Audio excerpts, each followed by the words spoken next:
नमस्कार देवियों और सज्जनों, जैसा कि आप लोग सुन रहे हो कि Pawan Singh rise and fall show को छोड़ने वाले हैं, तो इस खबर में कितनी सच्चाई है? फैंस उदास हैं कि पवन सिंह क्यों जा रहे हैं? तो चलिए हम आपको बताते हैं कि इस खबर में कितनी सच्चाई है। जी हाँ, उनके मैनेजर की तरफ से ऐसी खबर आ रही है कि Pawan Singh rise and fall show को 1 वीक यानी कि अगले 1 और सप्ताह तक शूट करेंगे, उसके बाद वो शो को छोड़ेंगे। क्यों? क्योंकि उनका जब एग्रीमेंट हो रहा था, तो उसमें उन्होंने ये पहले ही कह दिया था कि मैं इस शो का कंटेस्टेंट नहीं हूँ, मैं कप जीतने के लिए नहीं आया हूँ।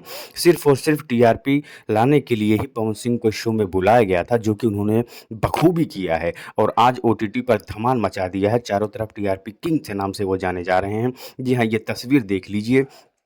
ये तस्वीर बयाँ कर रही है कि पवन सिंह शो को छोड़कर जा चुके हैं। हालाँकि अभी 1 हफ़्ते का शूट वो करेंगे, उसके बाद वो अपने पूरी तरह से भोजपुरी अंदाज़ में चले आएँगे क्योंकि नवरात्रि का सीज़न आ रहा है, तो उन्हें देवी गीत और भोजपुरी गानों का और कुछ फ़िल्मों का शूट करना है, तो उनके पास शेड्यूल की बहुत कमी है, तो वो समय और वक़्त नहीं दे सकते हैं। पूरा 42 दिन चलने वाला ये राइज़ एंड फॉल का शो सिर्फ़ 21 दिन के लिए ही पवन सिंह ने साइन किया था, जो कि वो पूरा करके वहाँ से वापस लौटेंगे। जी हाँ। भोजपुरिया दबंग पवन सिंह, जी हाँ, कप जीतने के लिए नहीं, सिर्फ़ दर्शकों का और अपने चाहने वालों का दिल जीतने के लिए शो पर आए थे और इसी एग्रीमेंट के साथ उन्होंने शूट किया और उन्होंने बखूबी करके दिखाया।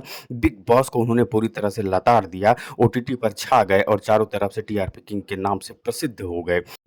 तो मित्रों, अगर आप पवन सिंह के फ़ैन हो, तो हमारे चैनल को कृपया लाइक, सब्सक्राइब और शेयर अवश्य कर दीजिएगा और नीचे कमेंट बॉक्स में लिख के ज़रूर बताइएगा कि क्या आप आगे पवन सिंह को देखना चाहते हैं या नहीं। तो इसी के साथ धन्यवाद मित्रों।